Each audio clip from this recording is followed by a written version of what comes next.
Welcome to Waiting on the Trade, a monthly comics book club for people who can't keep up with monthly comics. I'm Matt Ledger. I'm Patrick Fitzgerald Fleck. And I am Kathryn Prince. This month, we're talking about Barrier by Brian K. Vaughan, Marcos Martin, and Muntsa Vicente.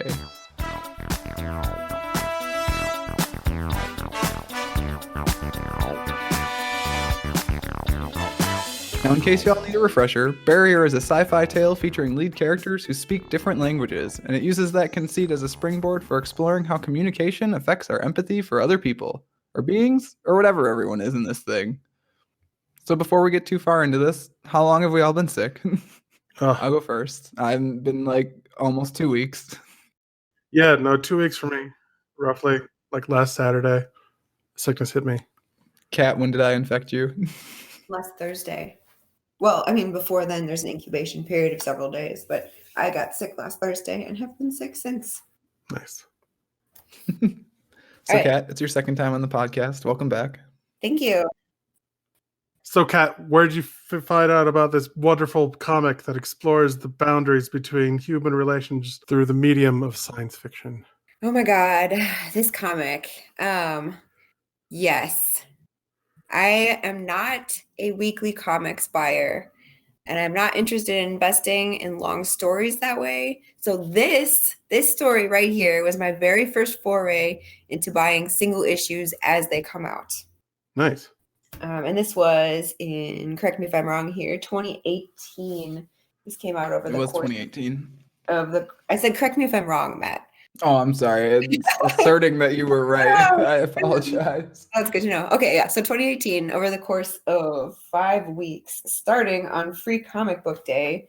And my goodness, the first issue was the best Free Comic Book Day ever. It was a full, huge issue and not just like a piece of a story or snippets or something that was written hastily. It was like, wow, this was a legitimate Free Comic Book Day. This is a pretty heavy comic for a Free Comic Book Day. Yeah. I mean, it doesn't mess around. It's only got 5 issues to say what it's going to say. And I guess, so I chose this thinking that somewhere out there in the world, these 5 issues were compiled into a trade. And as we have learned, and you, dear readers out there in Radioland, may soon learn if you decide to pick this up, they're not. There's no such thing. There's no trade. Yeah, they're just loose. And it violates the central conceit of the podcast, and we can't review it. That's the end of the show. Bye.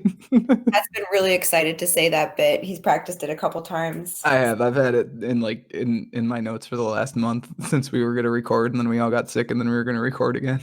Yep.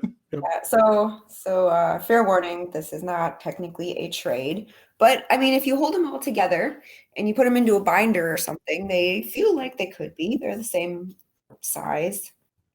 So I looked this up, actually, and we're going to talk about, so we have the single issues, we have the Free Comic Book Day version of number 1, and then the normal versions of 2 through 5 in our house, right? I think they're sitting next to Kat right now, technically. So we have those. There's a non-Free Comic Book Day version of number 1, so if you missed it in Free Comic Book Day, or you just want to be a completionist like me, because I'm eventually going to buy it, I'm sure, get one that's the same size, because the Free Comic Book Day one's on slightly cheaper paper and it's slightly smaller dimensions to the rest of them. So someday I'll probably buy the collector's edition of number 1, just because my brain won't be able to handle it being a different size and different paper stock for the rest of my life. It won't, it doesn't compute. Sure. Yeah. Uh-huh. There's also a slipcase edition you can buy, which is the closest thing there is to a physical trade, where you can buy a slipcase that comes with all 5 issues individually. What's a slipcase? So it's just basically a nice little box that you can put all 5 single issues in. Well, why don't you buy 5 issues and then put them in your own box? You could do that. You absolutely could. The other way you can get it as a complete edition is you can buy it digitally, which I think is what you ended up having to do, Pat, because at this point the slipcase thing is out of print. You can buy it on eBay or Amazon or whatever, but I think it's done essentially. Yeah, no, I bought it digitally. I guess talking about them all compiled and the way that you read them, Pat, is completely different than the way that I read them. And part of the reason that I picked this comic is because, like I said, this is my first foray into a weekly issue. And I Wow, I was really excited every week when it was time to buy Barrier. And that's something I'd never actually experienced with comics before because I don't read a whole lot of the mainstream superhero comics. I'm more about like self-contained stories with unique characters that haven't been franchised too much. Sure. So yeah, I guess your reading experience was, I'm assuming, in one sitting, right? It was, yes. The PDF is 190 pages, and it's all 5 issues. Okay. Sounds like a trade to me. But I mean, it sort of is, right? So here's a question for you, Pat, that you may or may not want to answer. How much did you pay for it? Well, I bought it off of Brian K. Vaughan and I'm sorry, I can't remember the other guy's name. Marcos Martin? Yes, their website, which is Panel Syndicate. yes, I bought it off of their site, and it's pay what you want, basically. So I had the option. I could get it for free if I really wanted to, but I didn't feel that was fair. I paid $10 for my 5 issues. Okay. That's a decent deal. I mean, like, that's the thing. When I went to go look it up, I was like, oh, I knew you could pay what you wanted on it, but I assumed there was like some sort of minimum price, but it's literally free No, to if you whatever leave wanna it blank, you could get it for free if you really want to, but it's definitely worth paying something for it because it's a quality comic book. Yeah. So it was actually super cool because I like Kat and I go to Free Comic Book Day together, I think most of the times that I've gone since we've been dating / married, honestly. And I'm like a big sucker for the usual big two nostalgia nonsense, but Kat's just there to get a good story, right? Mhm. And so I can depend on her to grab the good comics while I grab the stuff that I would always grab. So I was like super excited because especially on like Free Comic Book Day, usually they give you like a certain number of comics you're allowed to leave with, which is totally legit. Makes sense. Like you don't want someone to just step in, take 20 free comics and leave and not have bought anything, right? Sure. So I depend on Kat sometimes to get the good stuff while I get the Marvel and DC stuff. So it was super cool to see you, Kat, get excited about a comic that you knew you could get the next piece of the very next week. Because monthly comics don't have that. You like have to go every month, and it's enough time to wait in between that. Like, especially if things get busy, you might lose track of what you're doing, and the momentum slows down, and you don't go again. And like we had to go. I don't think for this one, but for You Are Deadpool, which was coming out at the same time, and you also liked, and it was weekly because we couldn't find them at various shops. Like we had to go from shop to shop, and it's like the most regular comic book experience I think I've had since college, actually. Like where I was in the comic book shop every single week trying to track down these issues so that I could bring them home so that we could read them. And it would be interesting to see what the sales numbers said from 2018 when these actually came out. But to me, it kind of felt like it turned comics buying as it's traditionally done these days on its head, where it's just like, okay, same characters, you have to wait every week, and like maybe you have a physical issue at a comic store that they pull for you. But I think there's really something to be said by these short, self-contained stories that last like maybe between a month or two, and then you're done, and you have, maybe you don't have those characters ever come back into a serial run again. I think that's really what kept me coming back, like knowing that there was going to be an end, and it allowed the artists and the writers to have probably a little bit more freedom with it because they're not like, okay, well, I've got to make sure that I leave it for the next guy to be able to pick up, and then you end up writing yourself into a corner and like, okay, how do we bring him back from the dead this time? Well, this book too. Oh, go ahead, Pat. No, I was saying I read some articles about this, interviews with Brian K. Vaughan, and ironically, he expressed the same thing you were saying, Kat, that he really appreciates this story, that it's a complete, separate, encapsulated story with these characters who he enjoyed writing, but he has no interest in revisiting them. Like the story that they had is complete, especially the ending. I don't know, you couldn't really continue from that. That would feel, I don't know, silly after such an ending to this story. But it's sort of ironic because the other big series that Brian K. Vaughan is known for is Saga, which is living up to its name. And I have Matt, you said there is actually a number of volumes now. They said that they're going to stop after a while. I think so. I think it's about halfway right now, and they're coming back sometime this year. But I might dig up that information for the show notes because I got to double check it. Because I need to reread it because I have no idea where that story's at anymore. I've completely lost the thread.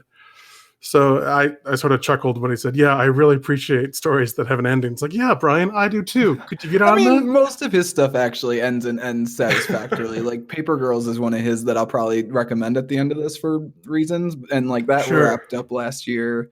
Pride of Baghdad's another one that's like, I think that's just a one shot. Honestly, that's a Brian K. Vaughan thing too. So like he's actually pretty good at ending stuff. Well, Why the Last Man also has an ending, right? Yeah. Okay. Sorry, Kat, what was that? I was going to say earlier, though, like, you absolutely could pick it up where it ended, but I really like the fact that they don't, and it sounds like they don't intend to, because a story with a little bit of an ambiguous ending, I think, is a lot more interesting. Like, it allows you to have a sense of imagination and think about it afterwards and not necessarily have to know everything. I think that's really cool. Yeah, it gives space for the readers to imagine what they think the actual ending would be.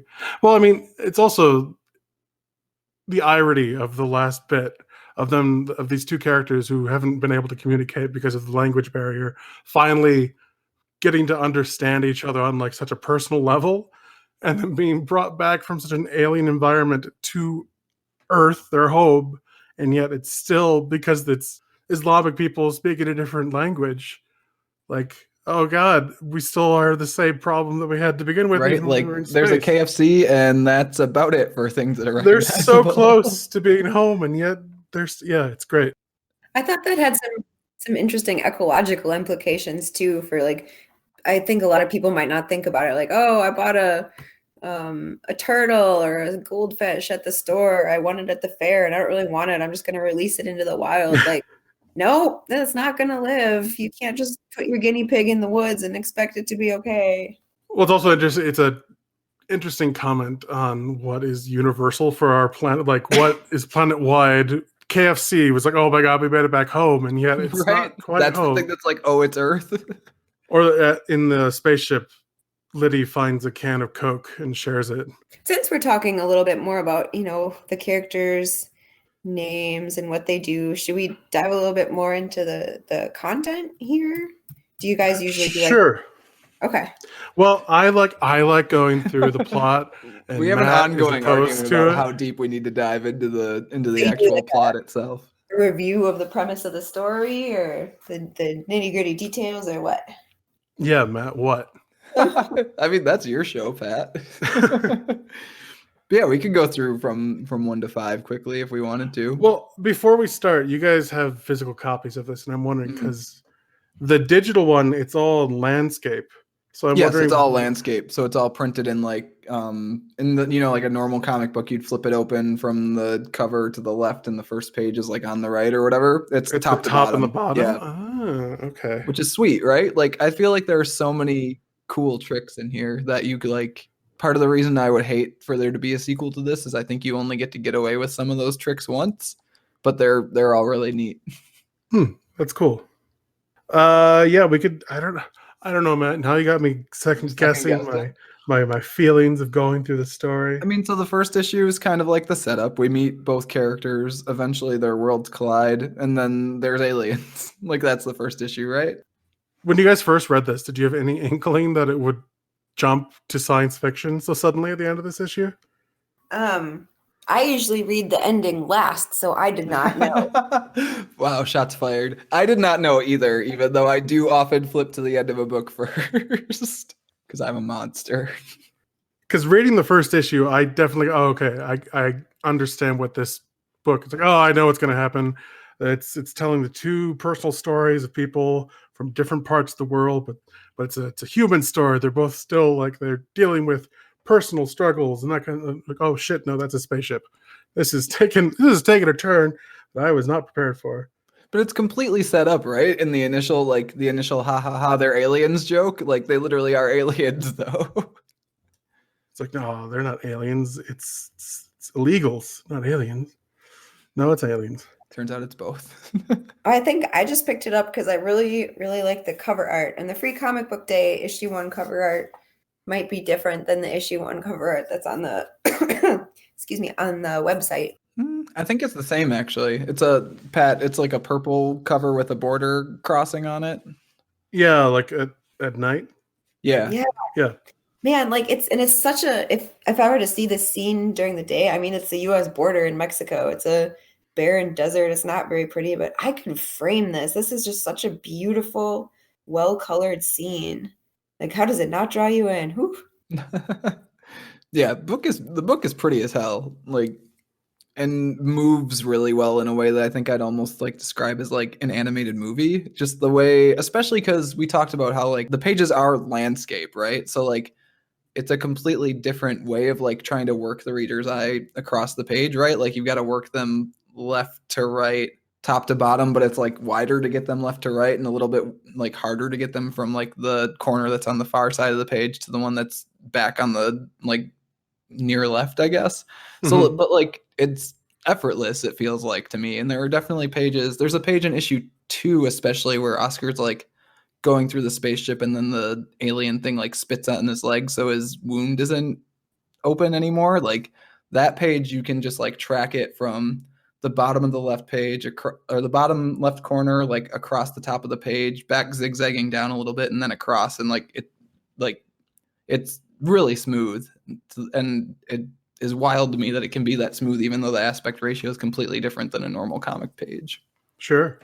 Something else that might be important to mention here for anyone thinking about reading this is the fact that fully half of the comic is in Spanish. Yeah, we haven't actually talked about that, have we? Oh yeah, like the main conceit of the the whole like the fact that half the book is like unintelligible to people who don't know how to speak Spanish. Unintelligible is an extreme word for it because there's a lot of the gist, I think. Yeah, I would say so too. And like I think the fact that you get the gist as well as you do says a lot about the power of like visual storytelling in comics too. Sure. I was kind of curious about how you guys read that part. Like did you just try to read it through the first time or did you have translate software up right alongside it so that you knew what they were saying the first time or do you know Spanish? I mean, I took 4 years of Spanish in high school and I haven't really touched it since. So I got like the very basic of what Oscar was saying. But I was going to say, like, Kat, I think you have a pretty good understanding of how poor my Spanish is based on the time we spent in Spain for our honeymoon, where I had to like try to get you to order breakfast for me, but then you kind of bailed. So I was just like jamon y queso timidly. But no, I still haven't translated those parts because I sort of feel like going to Google Translate and going line by line sort of breaks what the authors were going for. Like it's kind of the point of the thing, right? Yeah, like the whole point is you don't need to understand exactly what Oscar is saying to sympathize, to empathize with what he's going through and the awful like events that happened to his family. Like I felt just as much for Oscar as I did for Liddy and her horrible things that happened with her husband. So I think that worked, and I didn't really need to know 100% what was said. I would really like to know. There's a scene where I guess Ice just rated them, and he's like "que leche," which translates literally to "how milk." I thought we did look that up, and we like. What does it mean? Let me look it up again. Well, in that article I read with Brian's interview, they also said that the Spanish they used, they fit in a whole lot of Honduras like slang. Oh, good. Yeah, the whole idea was that even if you could read Spanish, you would still not quite understand what was being said. Yeah, so I think the whole thing there is like, is it Marcos Martin? He's from Spain, right? We'll have to double check that one for the show notes. I don't remember honestly. But I don't think any of them are from Honduras. So I was wondering if it was, the local kind of Spanish they speak there, because man, there's so many different dialects and words. It's like I can't understand Irish people sometimes. So I think what we settled on it might mean was like thank God, like an idiom like that kind of means thank God, but like on that same page the second translation is no direct translation, which is how language works, right? They're watching Ice raid the caravan thing. Huh. I mean, but they made it out, right? I think maybe that's it. Like it doesn't look very thankful in that picture. But yeah, that's true.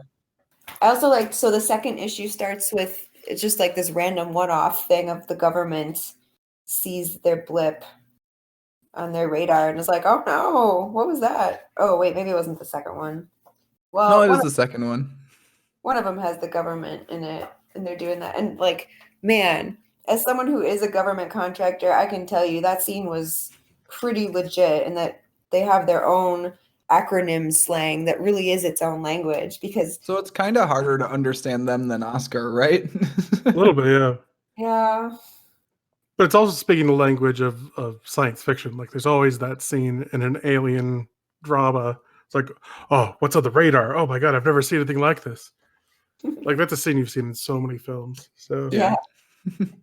And honestly, that's kind of one of the things that usually serves as a barrier for me to get into science fiction is that when you're inventing whole worlds, there's a lot of different made up, I guess, words that you sometimes go along with it. And I have a hard time getting behind all that. sure. I guess fantasy too, but this one was not the case because everything was kind of difficult to understand. You don't speak primary color? Oh Yeah. man, I want to get to that, but I don't want to jump too far ahead yet because like there are actually a couple neat bits in issue 1 that I waned to make sure we talked about. Oh, you before want to we go move in on to- order through some sort of like plot of the story? Oh, Is that what okay, you're yeah, saying? I get it, Pat. Well, I just don't want to like have to jump back and forth. That doesn't make any sense. So as the two stories of Lydia and Oscar are like syncing up, Mhm. there's literally a barrier between them on the page. Like their stories are happening on each side, and there's like a big panel in the middle. And as they're coming together, that shrinks until basically like you hear Oscar scream, and it's in Liddy's panel, and at that point, it's their stories have joined up. That's a sweet visual trick to me of like showing the space between the characters and how it's slowly like how there's slowly less and less space between them as Oscar makes his way to the US. Super cool. And I thought it was worth calling out because I think there's a lot of cool experimental stuff in here that I would guess is mostly Marcos Martin based on the script and like the back matter we get in issue 3, the silent issue, where like Brian K. Vaughan has provided a script and Marcos Martin has like used the general gist of it, but kind of like completely revamped it. So I thought that was super cool. And I also really like that the landscape orientation gives Marcos Martin the chance to do that like full page splash panel with the train coming from left to right with the guy like draped in the American flag on top of it. Because really again, liked just that the train. orientation of the page is what lets you do that. And that's super cool. So Sure. I was I would more guess impressed that's with very the much giant what spacecraft, but trains are cool too, I guess. the train was sweet. And like I just appreciate the fact that like they're using the unique space like and orientation they gave themselves to do something that like you wouldn't be able to do as well in a like a vertical orientation comic as opposed to a landscape. Sure. Yeah. But that's just me. We can move on to issue 2 now. Trains are cool. Military speak, also cool. Yeah. You were saying, Matt, in your notes that you weren't a big fan of that part of it. It was one of the weaker Which part? sequences to me. The military part at the start of issue 2, like I kind of get why it's there, and it's still a neat bit that like the military speak is a different language. Like, isn't that neat? But like, I don't know that it needed to be there. So like, I don't know. Just in our notes, like we have like, hey, what are the parts of the book that didn't I quite think work it for needs you? And to like be there. overall, the book's fantastic. It Yeah. establishes that the world that they're coming back to isn't one that's under invasion. It's one where they like saw something weird, it disappeared, they didn't really pursue it, and it sets up the story of the fact that the thing is nowhere near Earth anymore. That's a good point, actually. The fact that like the spaceship has jumped way the heck away from Earth, and like there's no telling whether they're going to get back or not. That's a part of the story that does need to happen for sure. But Yeah, I mean the next 3 pages are like psychedelic Doctor Strange kind of space. yeah, to the point where like those pages to me, like, have you guys? This is a weird question. So like, have you guys read a motion comic before? I don't believe so. I mean, like watched a movie. So it's a different thing. So a motion comic is like strategically built to use. Oh, Cat, like an Emily Carroll comic might be close to it, where like the comic is built to use like the digital medium in such a way that like you can see the panels moving, and they're built to move that way. What? So well, no, like in comicsology, you can like zoom in to a point where the entire screen is just one panel, and then you can like swipe left or right, and it does Yeah, like and a it'll jump transition from panel to between them. panel. And the like what I'm talking about is a little bit more intense than that actually, where even within like the same panel, quote unquote, like the character will move. Like if Oh. someone's like hitting someone with a staff, like the staff swings, but it's still mostly the same panel, right? So it's like almost animated. So the reason I bring it up is because Pat, I had asked you like whether this like the digital version of this comic does stuff like that. Mm-hmm. And it doesn't, right? It's just a PDF, you said? Right, it's still images. I feel like it easily could, especially in the panels where like you go. Issue one's got a good example where it's like on Liddy, it says her name, and then she like moves over to the left, and then it shows where she's from in Texas in the next page, right? Sure, like, yeah. I could easily see that as being like a motion comic esque, like Liddy, her name, she slightly moves over, and then the Fade in. thing fades in behind her, right? Yeah. Which is, and like I haven't bought a panel syndicate book before, so I didn't know if they do that kind of stuff or if they don't do that kind of stuff. So like I was not surprised that it doesn't do that, but like I feel like just because again the way the book is so smooth and it moves so well, I think I wouldn't have been surprised if it does do some of that stuff because I think it could pull it off really well. Sure, I could see that. But I'll link a example of like what I mean in the show notes too. There's a lot of Mark Waid stuff on. I think it's Thrillbent is his site where he used to do a lot of those. So I'll link it in the notes, and I'll send you guys a link after this too, probably because you might be interested in it because it's neat. It's just like I couldn't figure out whether this book was doing that or wasn't doing that, and like you said, Pat, it's not. So yeah, that makes sense. Oh, cool. But yeah, now we're in space. We've been abducted. One of the other things that I really like about this book, and just part of the reason I don't read a lot of comics that are about superheroes and stuff, is that the character design rather is just more real world. Like it isn't a bunch of supermodels with boobs the size of watermelons. It's like Oscar has a unibrow and Liddy has actual thighs, and everybody looks different, and they have recognizable physical features that make them different. I just really appreciate it when artists let people look the way that people actually look. Look like people? Yeah, it helps. Yeah, instead of, like Power Girl, come on. Every single time with you and Power Girl. She's the most egregious example of how... I mean, you're not wrong. How did you feel about all the cool like plant and animal references that went into making the aliens, which I think are in the back of issue 2? They're in the back of either issue 2 or issue 4. There's like a bunch of Marcos Martin's like photo references, and I meant to ask you about that off mic, but I guess I'll do it here because maybe it'll be an interesting conversation. Oh, well, I will say I didn't notice his... Oh, I see them now. Yes, when I was looking through these, part of what makes the aliens so good is that they're drawn from things that you see on this planet in our strange world of a lot of it looks like macro photography and plants. So like before I noticed these things that are in the back of issue 4, you can see his reference notes. You'll see like, oh wow, I see a barnacle, I see a rib cage, I see a seed. And the poppies, especially, there's a poppy seed head that they draw on for one of the monsters that is just right on. Man, you can see it. It's really, I think part of what makes it so good is that the art draws from real botanical influence.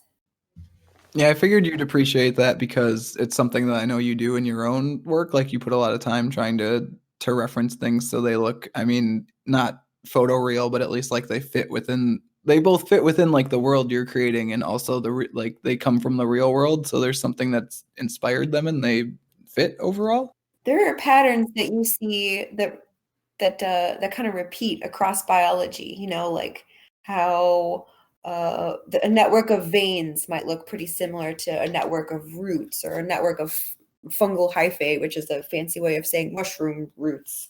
The golden ratio and all that stuff, right?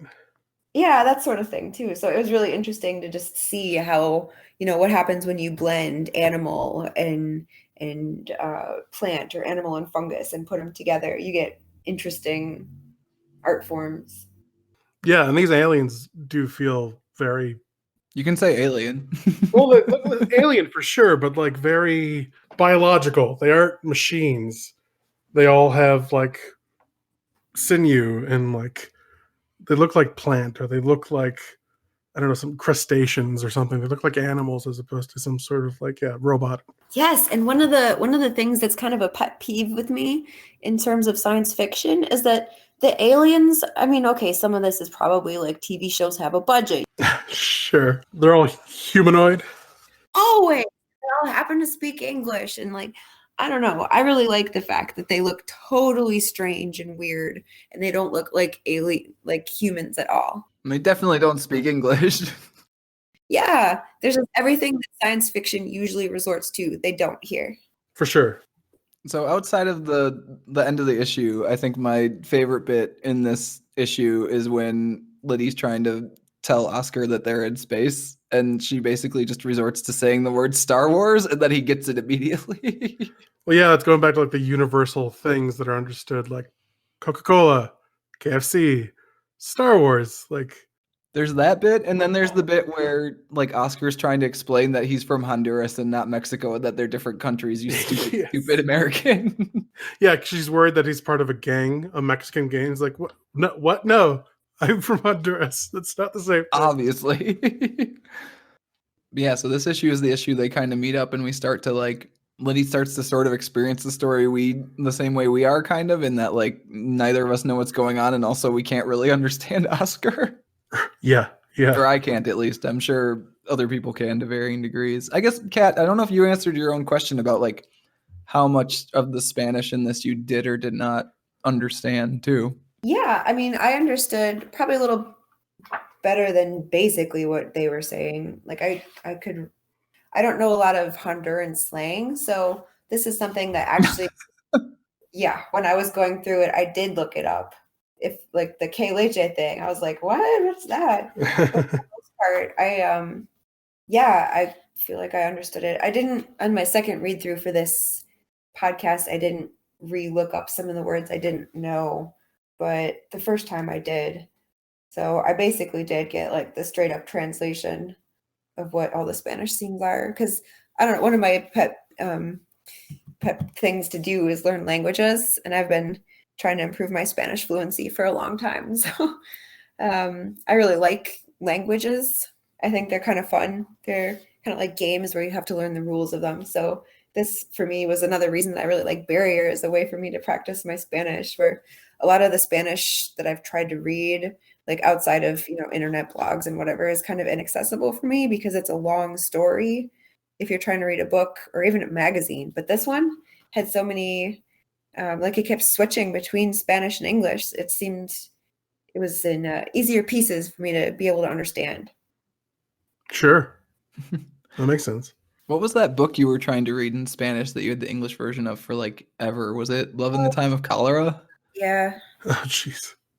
Yeah, that seemed like it was going to be a slog. Did you ever make it through that?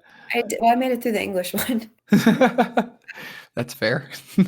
I still have them together, maybe someday, but that's a tough one in English, so it's pretty tough in Spanish too. Did you learn how to speak color by the end of this comic book?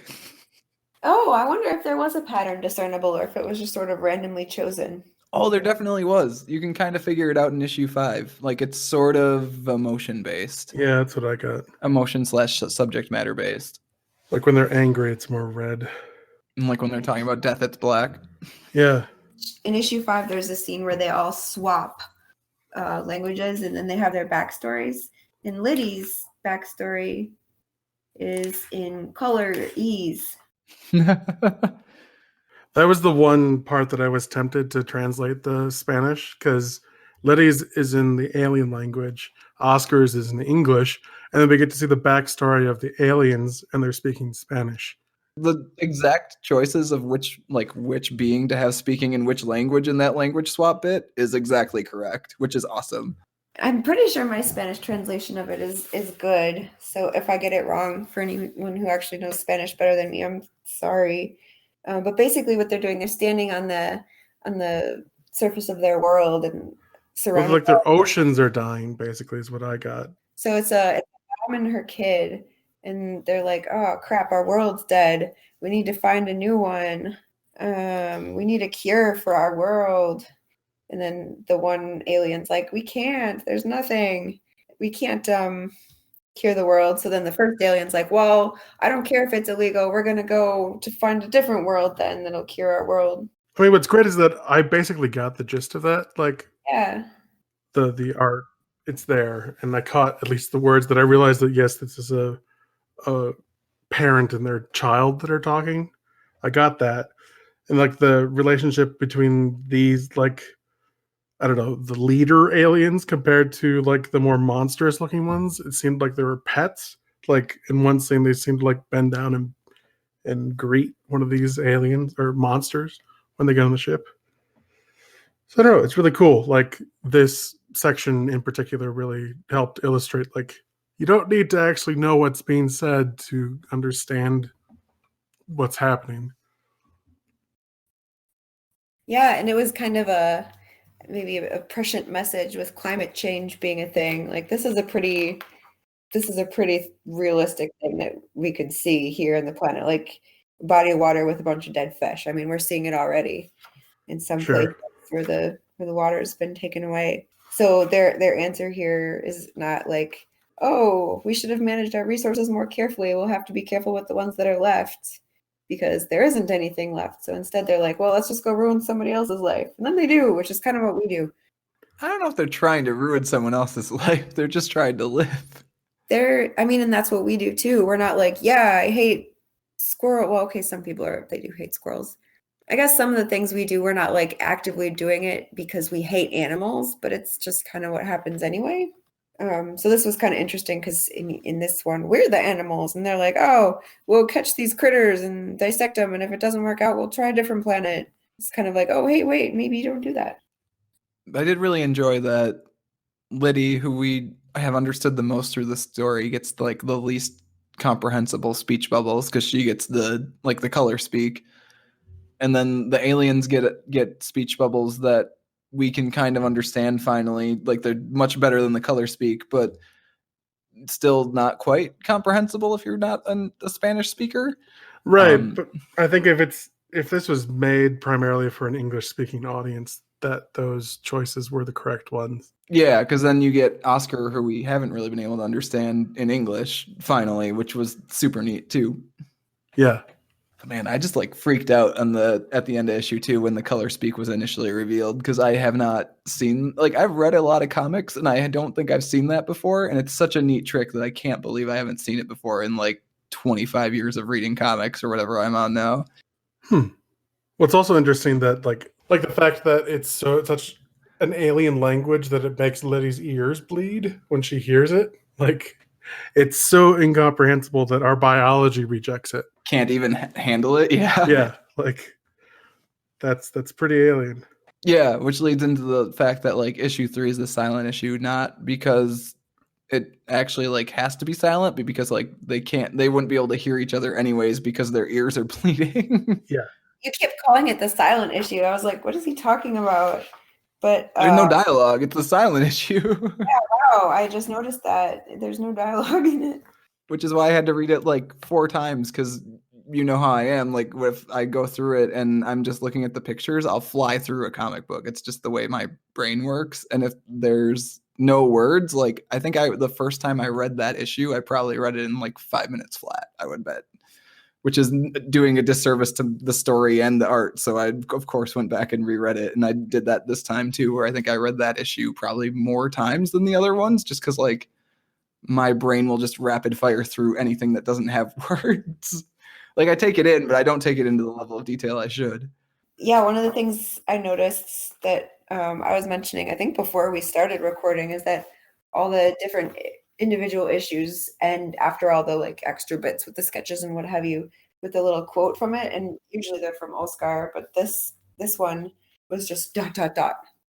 which again should have been a clue to me that there was no dialogue in it.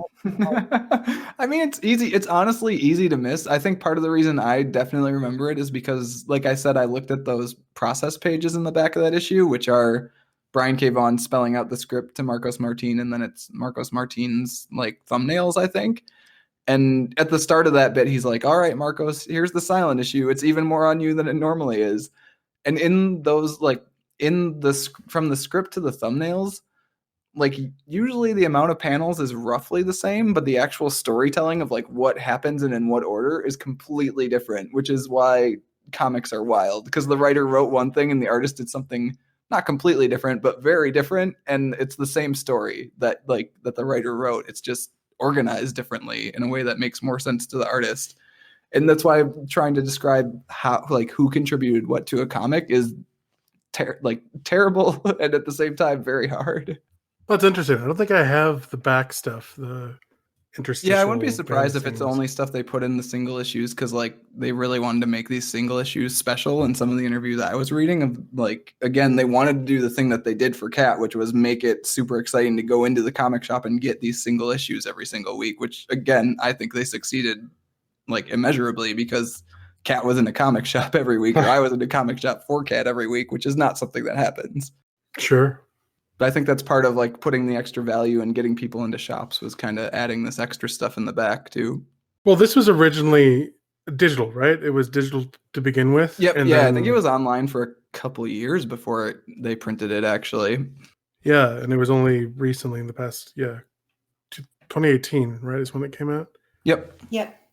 And it was a pretty big deal. Like, they were making a big deal about the fact that it was moving from a digital space to actual physical copies, and how important that is for the story that this comic book is telling. And, the political climate that we live in these days. I was going to say the political climate didn't change drastically, but certain truths about it were revealed, I guess. I don't know. Like, it becomes a little bit more relevant of a story from 2016 to 2018 or whatever, Well, it's just reading some of the reviews, like, because it was a Free Comic Day issue, the first one, lots of people were not happy with not understanding half of the comic book. Like, that was a thing most people seemed to have a problem with.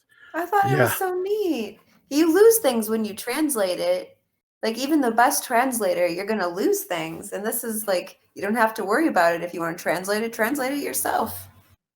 Well, I think people, it being America, and we speak English in America, right? That's really disappointing to hear. I know. I was disappointed when I read the interview where they said people had problems. And then, I read, what is it, Goodreads or whatever it is, where you can read people's reviews and stuff.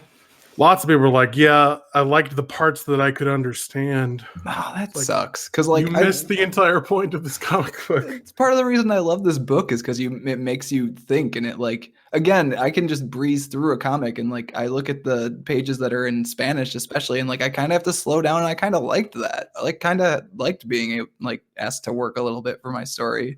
Well, that's the beauty of comic books, is it's not a written medium. It's not just pictures. It's a combination of the two. And when one fails you can rely on the other to get, like, it's more complex than especially in this book. Like, I could maybe understand that criticism a little bit if the pictures didn't hold up and like tell the story themselves anyways, but they definitely do here. So it makes no sense to me that you have a gripe with the book not telling you the story in a way that makes sense to you. Right. Yeah, it was disappointing. Oh, there was a little section in here somewhere with the two little bugs. Was that in the fifth one?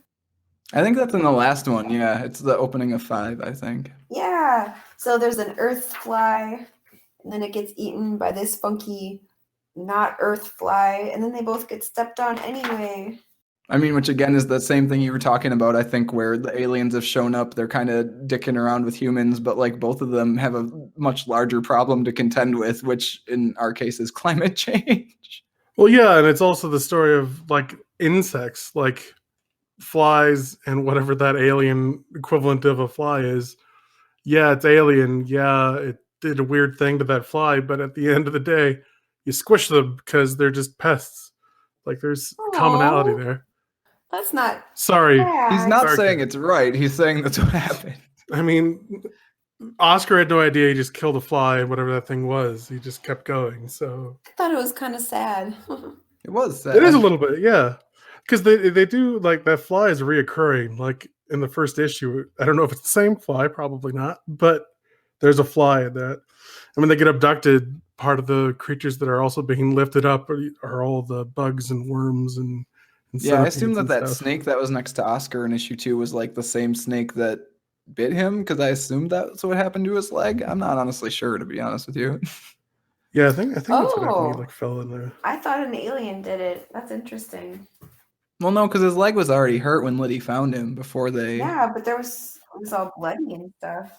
Huh. But yeah, that one scene when it's Liddy and Oscar stare at each other when they're getting beamed aboard and all like grasshoppers and everything are being drawn up with them. It's pretty cool. Patrick, did you hate that scene? As someone who doesn't Not my like favorite. anything? That millipede, I didn't like it. Oh, I'm an entomologist, so I was all like, "Ooh, there's a grasshopper and there's a earthworm, couple of flies." Oh, you guys. It's real gross. Yeah, so issue 3 is the silent issue. Yep. Issue 4 is the one where issue 3 ends with them setting fire to the drawings, right? Yeah. Well, yeah, because Liddy lights up a cigarette and the alien craft or the aliens themselves like freak out when there's a flame, which makes sense. You're in space. You don't want an open flame in your spaceship. Do you guys think Marcos Martin drew those children's drawings with the like super appa and like Oscar's just like incredibly dense unibrow? I will say it's really hard once you've like really trained yourself to be a good artist. It's pretty hard to draw like actual kid stuff. Like maybe if you use your left hand, but even then, like you can kind of tell. I think an actual kid drew that. I wonder if Brian K. Vaughan drew it. That would be funny. No, I have no idea though. But I distinctly remember Oscar's eyebrow from those pages. I do love Liddy's like, oh, I understand, it's really cute. And then she like holds her arms open and there's like open space behind her. And it's like, again, fun. That's why I have no clue how you could take issue with the story's ability to tell its own story. Because the body language in those 3 panels convey sarcasm. Like, that is so really cute. But I love it. But read the room, Oscar. And the panels before that where she's like, did you draw that? Is that you? I just think she was asking whether it was him, but I do kind of like this universe you've created where she thinks that he's so bad at art that it's him. I thought that she thought he drew it. Because he's like, I'm going to be a superhero. Because he does show her the tattoo he has of the kids. Yeah, I assume she meant like, oh, is that supposed to be you? And he's like, yeah, this is my kid. But I also love the alternative fiction where she thinks that that's his level of artistic ability. No, you can't have this. It's my awesome comic book. But yeah, so they burn the journal, and that causes the aliens to freak out and flood their prison, which allows them to escape. And issue 4, I think, starts with a little bit of Oscar's backstory, which is like maybe the hardest to understand bit of the thing, although it also, I think, is easy enough to get the gist of. Dude, they're playing soccer with a human head. You get the gist. Yes, that's very helpful. Yeah. But after that Oscar intro thing where they're like in the water, I guess, is it Muntsa Vicente that did the colors in this? Yeah. Man, this comic series has maybe the best coloring I've ever seen. This is from someone who hates coloring. Like as a concept or at doing it? The colors are just I hate doing it. Like I think it's amazing, and I think it's really make or break for just about any comic is how your colors look, which is unfortunate that I hate doing it so much. But wow, like the colors in this, and especially that panel where they look wet and kind of psychedelic because they're in water. Like, my God, that just mondo respect. That is so good. So the thing I kept keying in on throughout the issues, and like the colors are wildly good, and there's so many, like, again, even with that, like the neat tricks of like the word balloons, the blue-red shift in issue 3 when they're lighting stuff on fire. But then like the number one thing that I noticed throughout was just like how more tired and sunken each of the characters looked throughout, because you could just like see it in the bags around their eyes and like the bruises they would get and stuff, like, which is all coloring. So like that was super cool to me, like being able to watch the characters progress through the story and get a little bit more haggard, and like that's included in the storytelling is pretty neat. Sure. I mean, I also liked, the psychedelic watercolors of like the cosmos and stuff. But yeah, the bags under the eyes are also pretty cool. Okay, do you see, like I really actually like psychedelic colors, very cool. They're good. A lot of people could do those. There aren't as many people who can do bags with the eyes. I mean, but who would like take the time to do it and like use it as part of the story to show you the characters progressing? I think is super cool. Whatever, Sure. Pat. Agree to disagree. I'm just saying, man. The title page of issue 4, or is it 5, where it's the spacecraft in front of like a nebula, is pretty cool. Yeah, it's pretty good. There's no bags under the eyes, but it's pretty And good. like Kat was saying, when they're in the water, like the fact that the water with all the bubbles looks so different from everything else is very cool. But yeah, they bust out of the prison and they find like a grove of alien trees, which I was all about. They're pretty cool. And this is the bit where they end up finding that lady who's been skinned, right? Yeah, dissected Yeah. obviously to be studied. I don't think she has been dissected or even studied. I mean, they just took her skin. Well, I would assume they take the skin. I mean, if you have a specimen, wouldn't you start with that, right? Why do people cut deer's heads off and put them on their walls? I don't know. I'm gonna say I'm gonna defer to the scientist on that one, actually. I mean, it doesn't look like she's been damaged other than the fact that her skin is missing. Which is a pretty big damage, to be fair. Yeah, but I mean, like maybe they were interested in her muscles or something, but I mean, they did that with the horse too, right? So something they were Yeah. like somehow studying the anatomy of. all Yeah, the if you're things gonna they're understand the picking up. anatomy of a Are creature, they- I think skin we just doesn't- have to know more about whatever that it is that they're looking for to help their planet. Yeah, it's hard to gauge what they're actually looking for because we don't get like a big deep dive into that. That isn't a language that most of us understand. like I was wondering if like her blood and like fluids were feeding that grove of trees. Like the fact that those trees are there are because that she was vivisected. Those are some pretty big trees for that to be the case. I don't know.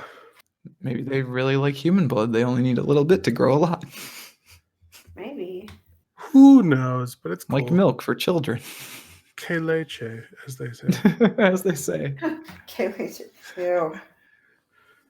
So I think this eventually gets to like what's probably like my third favorite dialogue bit in the Yes, comic, I think it's the same thing. Yeah. where Oscar's got the big inspiring speech, right? Yeah, because Liddy's like found a rope. It's like, you know what? I found my way out. I mean, she's seen a person who's been skinned. And then No, she I don't finds blame that her she's at all. close. This is like really messed up. And she doesn't want to be skinned and left on a table. So yeah.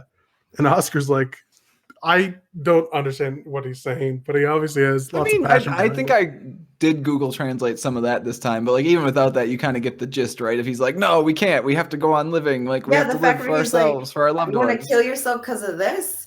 Like, if my people did that every time we found a mutilated cadaver, San Pedro Sula would be a ghost town. Meaning, like, this ain't no thing. Damn, Oscar.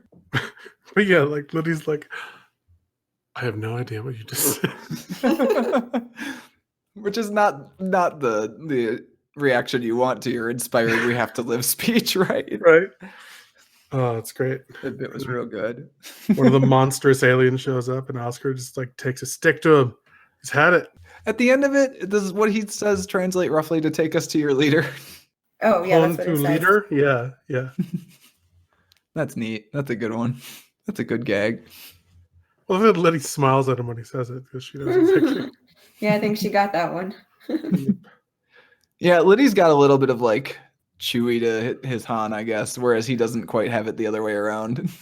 It's surprising to me that Liddy lives on the border and does not know any Spanish. She Like, knows really? an Yeah. amount. She can't like I think Liddy and I are actually in a very similar spot to where she knows an amount. She can kind of understand things that are said to her, but Really? she can't speak it. To me, it seems like she knows absolutely no Spanish. No, because she knows like some bits of it here and there. Like she knows to smile at that. She kind of understands when he's like, "Hey, I'm not like, what country do you think I'm from?" Like, Oh, yeah. Of course, I'm going to level with you here. Honduras is also an English word. It means Honduras. fair. what? Outrageous. But I think she knows enough to understand the gist of certain things, but not enough to understand inspiring like, "Hey, we should stay alive" speeches. Yes, they use their alien hostage to negotiate terms with the leader aliens. Yeah, which is eventually where the big telepathic roundup happens where they all kind of connect up in issue Moving 5. into issue 5, yeah. Yeah, it's an interesting like scene when the aliens like shove their tentacles into Liddy and Oscar and then like crash their brains into each other. It's really interesting. Like the designs of the aliens are proper alien. Like it's weird. Yeah, it's kind of like a little bit grotesque, but also fascinating and also beautiful. Like that's nature summed up, I guess. Yeah, yeah. Where you're like, ew, should I be looking at this? I do think this is a bit too where like the neon colors that you were talking about, Pat, definitely carry a lot of the story too, especially in that scene where the text bubbles get swapped that we talked about. Mm-hmm. Like that page is completely sold by the colors. So yeah, and then we get everyone swapping their stories with each other, and then we get the bit where Oscar thinks they're finally dead. Like he thinks that's what happened. Like everyone swapped stories and the aliens didn't really care still and they're gonna die, and that's what Oscar thinks is happening until KFC. And did you guys see that the aliens were holding the jar of KFC when they were in the last scene in the ship? Oh Oh, no, really? I didn't actually. What? Oh And yeah, then they he's are. like, how do you keep going, Oscar? In the foreground, they're just like, "Ooh, here's a KFC. Let's take them wherever this came from." We'll just send them back here. They just found the first one they could. They're like, that looks good. It's all the same anyways. There's one more leg in the bottom of this. You want it? No, it's okay. They learned, and yet they didn't learn. That's actually super awesome that they just found. Well, they probably just found the first one and were like, "Oh, this is where they came from," because it's all the same stupid giant ball to them.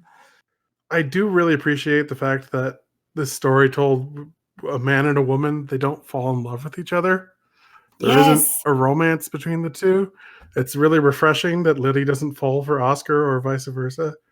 Like they're just helping each other through a really awful time.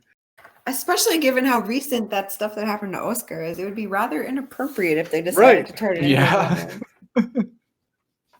It's like good. Yeah, that's pretty rare to find in stories in general, and especially I think in science fiction stories. Like, I think the last thing that I saw where that happened would have been, what's that movie about the sci-fi robots that are in the monsters and they're fighting each other?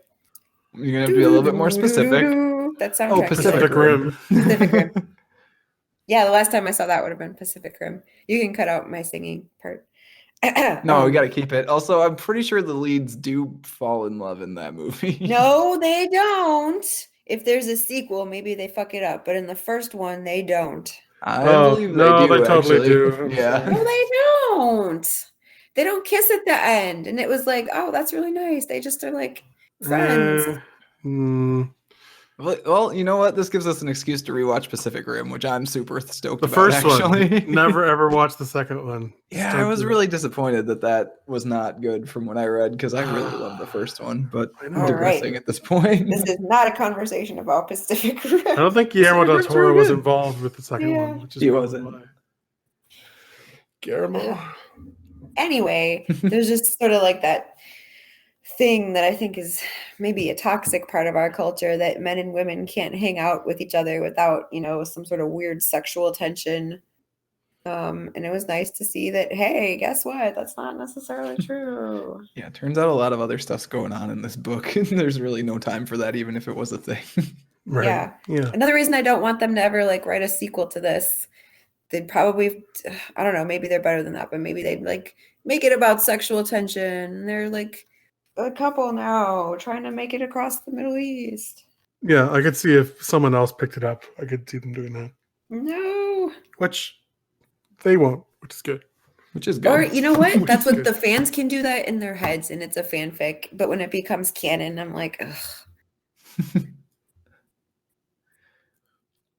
So yeah, that's roughly the end of the book, right? Okay, so should we wrap up with some closing thoughts about the book? It seems like we've gone We've reached the over. end. Yeah. I thought it was a very good story, told very well. So thank you, Kat, for recommending it, because there's no way I would have picked it up otherwise. You're welcome. So I wanted to ask Kat, is there a comic or even another book or any other media thing that you've kind of felt the same way about since this, where you were like, I got to get that next chapter and I got to get it now? Giant Days. That's true, actually. Giant Days has been the only comic that since then that I've discovered sometimes I discover things late. So that's what happened with Giant Days. It's been out for a while and I just kind of burned through 7 or 8 trades of it. I think we are up to 11 trades of it. Oh, actually. Wow. Yeah. Oof. Yeah. Well, that's the thing. Like Pat gifted us an Comixology gift card this year, and I'm pretty sure we used 75% of it just on catching up on Giant Days because Nice. the gift was to both of us, and I was like, "Well, this is the most appropriate thing to spend it on then, is to just buy the rest of Giant Days that's out right now."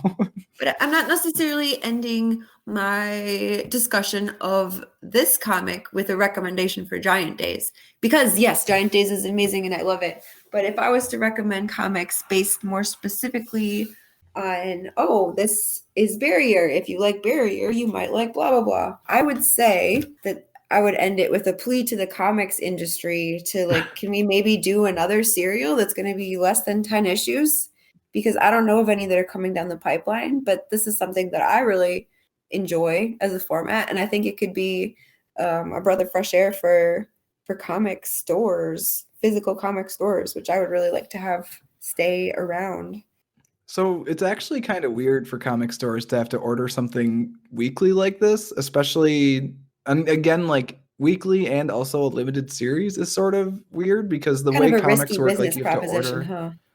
Yeah, like you have to order, I think, like roughly 3 months ahead. And so for this, there's no sales data, right? By week 2 of how many you sold of issue 1. So like, Well, you also can't. it's free online. How do you judge Well, there's that? that too, right? So like that's a thing, but it's just like by the time shops would have gotten all of the new comic book day issue 1s in and seen how many of those they even gave away, they would have had to have their orders in for like, I think basically the entire series at that point.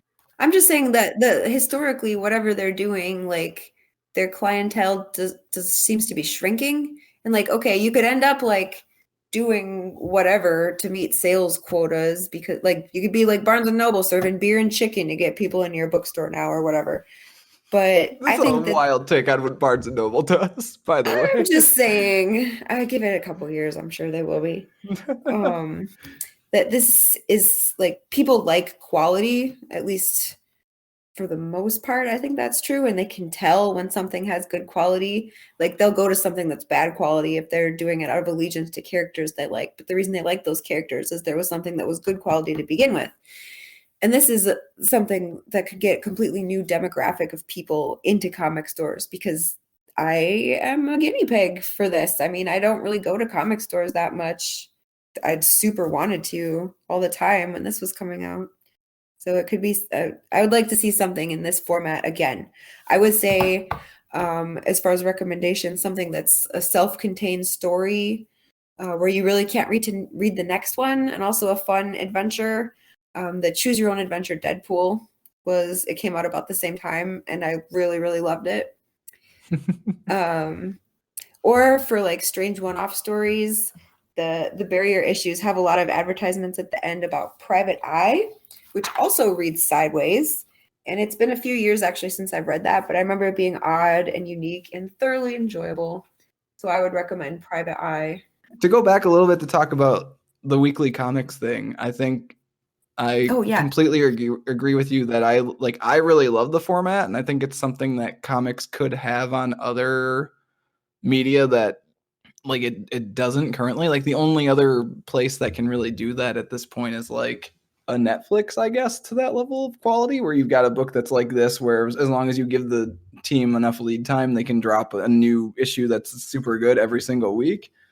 I think getting people to understand, to change their buying habits in that way would be interesting. But you saying that when the quality is there, people respond is definitely true, because this year there was a weekly X-Men miniseries where the X-Men have been kind of middling for a while now, and everyone was talking about that book every single week, and it came out weekly. It was 12 issues and it was done within 3 or 4 months, and everyone loved that book and was raving about it, and people were in their shops and shops sold a ton of it. So if you can make a book that's as consistently good and comes out each week, I think readers will respond. It's just tough for shops to be able to buy into that. And then it has to stop. because people don't want to invest endless amounts of money in it either. Like, having an end date, I think, is important.